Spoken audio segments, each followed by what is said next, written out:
La Biblia no es un libro cualquiera. La Biblia no es un libro de historia.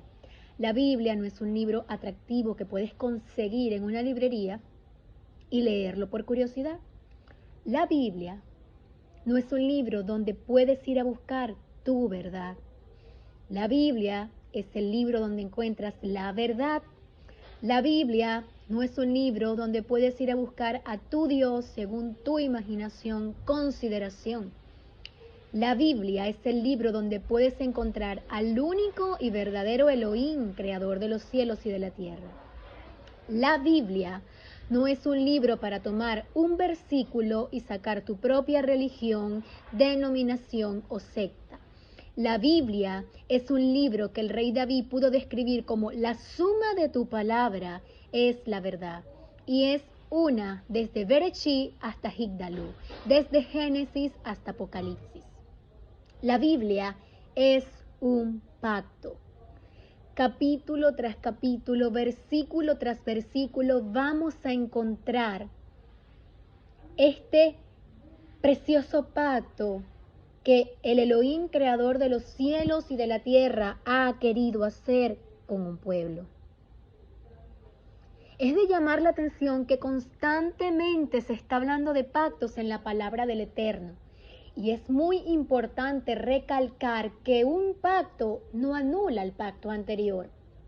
Cuando leemos la palabra, vemos que Yahweh establece un pacto con el hombre en el Edén. ¿Por qué se puede hablar de un pacto? Porque es una condición entre dos personas o más, donde él promete ser el Elohim creador, que te sustenta, que te bendice, y tú te comprometes a ti mismo a guardar sus preceptos, a guardar sus mandamientos, a guardar sus leyes que Él ha establecido porque es el creador del universo y por Él subsiste. Conseguimos este pacto que hace con Adán y con Eva en el huerto del Edén. Luego nos conseguimos más adelante este pacto que Él hace con Noé. Luego del diluvio, al salir del arca, cuando Noé ofrece este sacrificio, el Padre hace un pacto con Noé y ese pacto lo podemos ver reflejado cada vez que sale el arco iris. Mi arco pondré en las nubes, dice el Eterno, y me acordaré de mi pacto contigo, que no destruiré más la tierra por agua.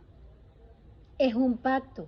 Luego podemos conseguirnos con el pacto que el Eterno concerta con este hombre llamado el padre de la fe, Abraham. Es interesante notar que al Eterno concretar este pacto con Abraham, no por eso se invalida el pacto que estableció con Noé, porque hasta el día de hoy vemos que sale el arco en las nubes. Llama a Abraham.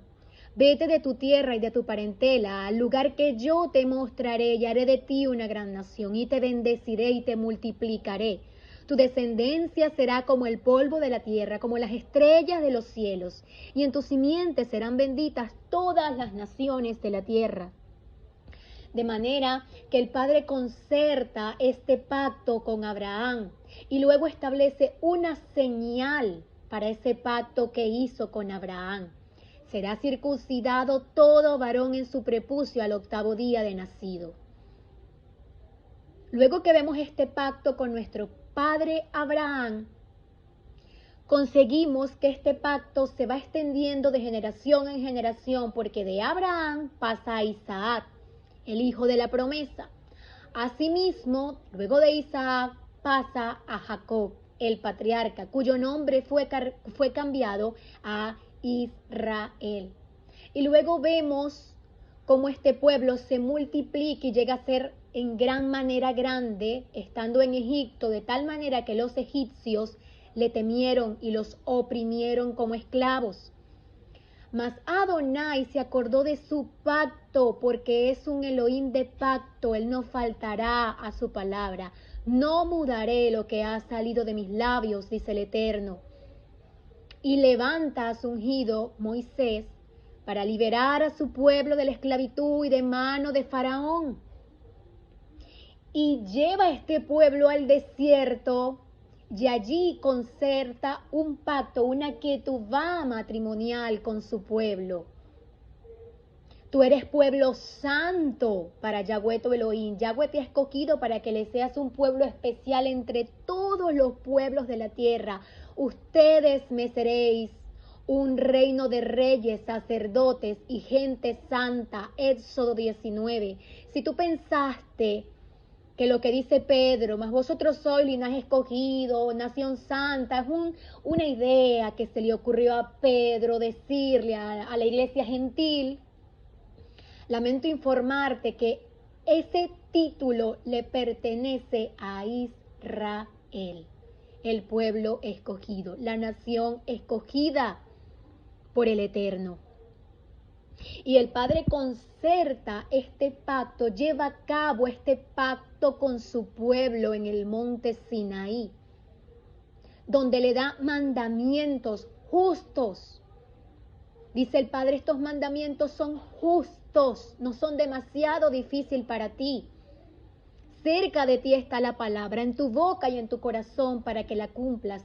Estos mandamientos serán vuestra sabiduría delante de otros pueblos, serán vuestra bendición, porque ustedes serán bendecidos por poner en práctica mis mandamientos. De manera que se establece un pacto, pero este pacto es quebrantado porque una de las dos partes no cumplió. Y fue el pueblo de Israel. Por causa de su desobediencia es dividido el reino en dos. Por causa de su desobediencia el reino es separado. Ya no era un reino, ya eran dos. Tenemos el reino de casa de Israel al norte, que tenía como sede de reinar Samaria. Y tenemos el reino del sur, casa de Judá en Jerusalén. Y podemos leer en la Escritura, en Crónicas, en los libros de Reyes, cómo estos pueblos ya divididos comenzaron entre sí a combatir, a llevar a cabo guerras. Se enemistaron en gran manera.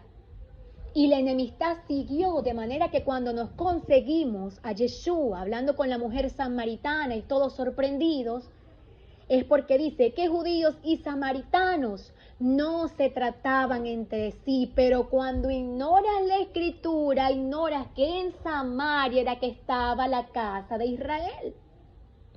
Ignoras esta enemistad entre estos dos pueblos.